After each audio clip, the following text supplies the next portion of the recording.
네, 안녕하십니까. 김선생의 문화예술 이야기를 진행하는 강사 김효입니다. 이번 시간에는 배추 뿌리를 드셔보셨나요? 이런 제목으로 이야기를 좀 나눠보도록 하겠습니다. 자, 여러분들 이 부모님 세대만 하더라도 배추 뿌리가 아주 달아서 간식으로 드셨다라는 얘기를 간혹 듣곤 했었는데요. 오늘날의 이러한 배추와는, 통배추와는 다르게 우리의 토종배추는 뿌리가 훨씬 더 발달을 했고 그 대신에 잎새는 지금보다 훨씬 작았던 게 하나의 특징이 되겠습니다. 이런 육종의 과정을 거치면서 배춧잎은 많아지고 뿌리는 퇴화된 이런 신품종들이 개발되게 된 것이죠. 그래서 오늘날 이 배추하게 되면 잎이 여러 겹으로 겹쳐서 속이 꽉 들어찬 이렇게 결구 배추를 우리가 흔히들 배추로 이렇게 이해를 하게 된 것이죠. 그러다 보니까 지금 보시는 것과 같이 이렇게 속이 꽉 들어차지 않은 이렇게 잎이 성긴 배추에 이렇게 뿌리가 발달해서 먹을 만한 크기로 이렇게 발달했던, 그래서 숨은 맛이 났던 예전에 이런 전통 배추, 토종 배추와는 오늘날의 배추는 좀 사뭇 달랐다라고 보시면 되겠죠. 자, 그래서 배추 뿌리를 먹을만 했었다라고 볼 수가 있겠습니다. 지금과는 다르게.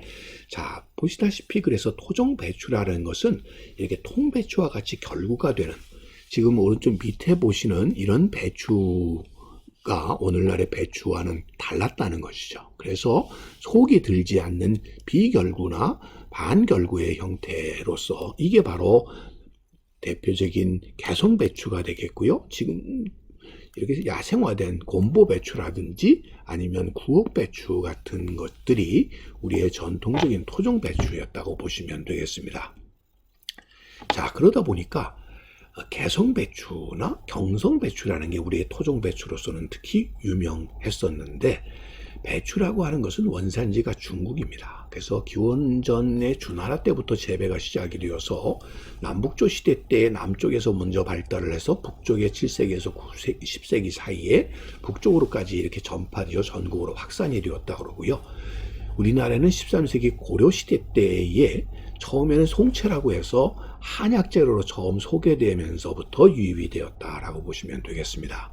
그래서 우리나라는 중국의 반결구 배추가 토착화되었다가 1800년대에 처음으로 이 재배되게 된 것이 바로 이 개성 지역이 되겠고, 그래서 개성 배추가 만들어지게 된 거고, 서울에서 개량된 배추가 바로 경성 배추라는 거죠. 그래서 이 개성 배추와 경성 배추가 중심이 돼서 배추가 유통이 시작이 되었고, 특히 그 개성 배추의 아주 특산지로 꼽혔던 것이 바로 이 방앗다리 느릿골 이 훈련원 지역이라고 하는데, 이 방앗다리가 지금의 종로구 충신동 지역이고 느릿골이 효제동, 그리고 훈련원 동대문 운동장 근처니까요. 청계천 하류 지역이 바로 대표적인 이 한양 도성내의 경성배추 특산지였다라고 보시면 되겠습니다. 여기서 나는 배추들은 주로 양반집에 공급이 되고, 한양 도성 밖에 성저심리의 녹본동, 제기동, 마장동 중에 배추들이 일반인들이 사서 먹었던 것이라고 보시면 되겠고요. 이것이 이 지방으로까지 김장거리가 서울로 유입되는 게 확대되게 되어서 경기도 양주, 파주, 강주 등에서 배추가 유입되게 된 것은 광복 이후의 일이라고 이렇게 보시면 되겠습니다. 토종 배추가 맛은 참 좋지만 추위에 약하고 수확량이 워낙 잎이 적다 보니까 수확량이 적어 상대적으로 가격이 비쌀 수밖에 없었겠죠. 그래서 1930년대에 중국 화교들이 소개하게 된 호배추, 지금의 양배추가 전국적으로 이렇게 소개가 되었는데, 그렇지만 호배추가 감칠맛도 좀 떨어지고 우거지 양도 많지 않다는 것 때문에 조선 배추가 여전히 선호되어 왔었던 것입니다. 해방이 되고 난 뒤에 일본산 종묘에 의존했던 배추 산업이 이 종자 유입이 중단이 되게 되면서 큰 혼란을 겪게 됐을 즈음에 채소 6종의 키트를 마련한 분이 바로 이 우상춘 박사가 되겠습니다. 그래서 최초로 그에 의해서 개발된 배추 품종이 바로 이 원예 1호가 되는 것이죠.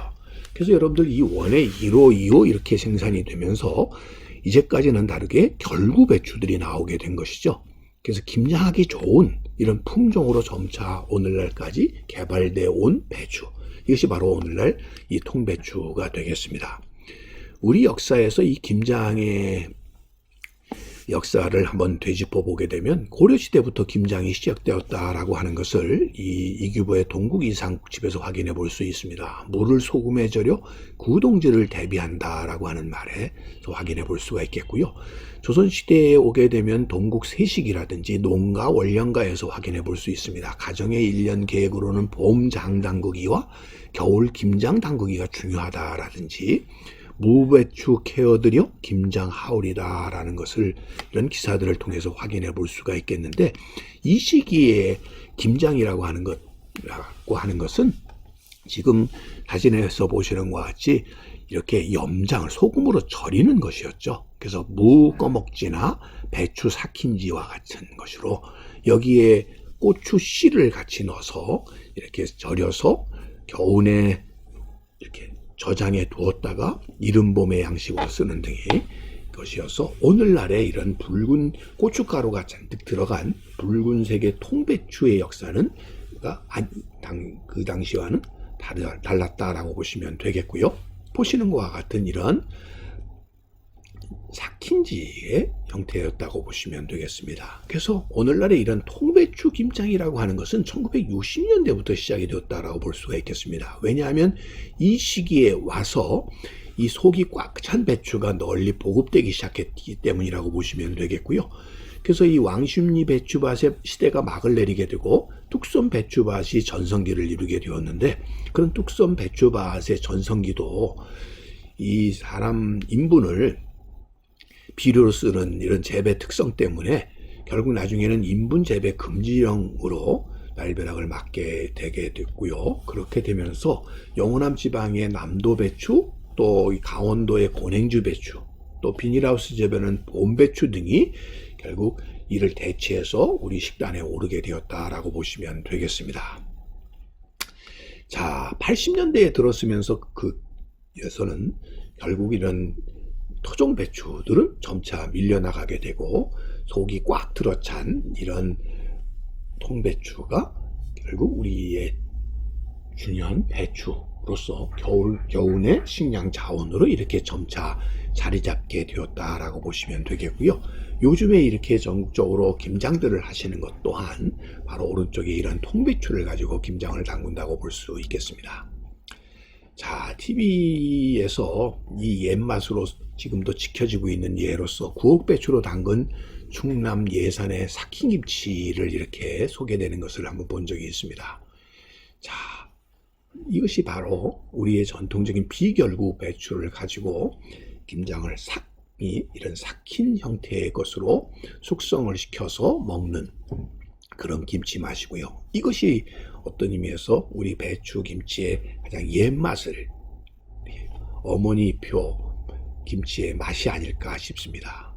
자, 이게 지금도 이 충남 예산 지역에서도 많이 재배되고 있는 구옥배추의 모습이 되겠고요. 구옥은 이 제주도 구옥리에서 이 보존일이었던 전통 배추의 토종 배추의 한 예가 되겠습니다. 올해 저도 이렇게 김장을 배추와 무를 생산해서 담궜습니다만, 내년에는 이런 구옥배추의 종자를 가지고 이렇게 삭힌 김치에 한번 도전해보고자 합니다. 오늘은 김장에 대해서 특히 통배추 김치의 역사를 되짚어보는 시간을 꽃밭을 가꾸는 김 선생과 함께 하셨습니다.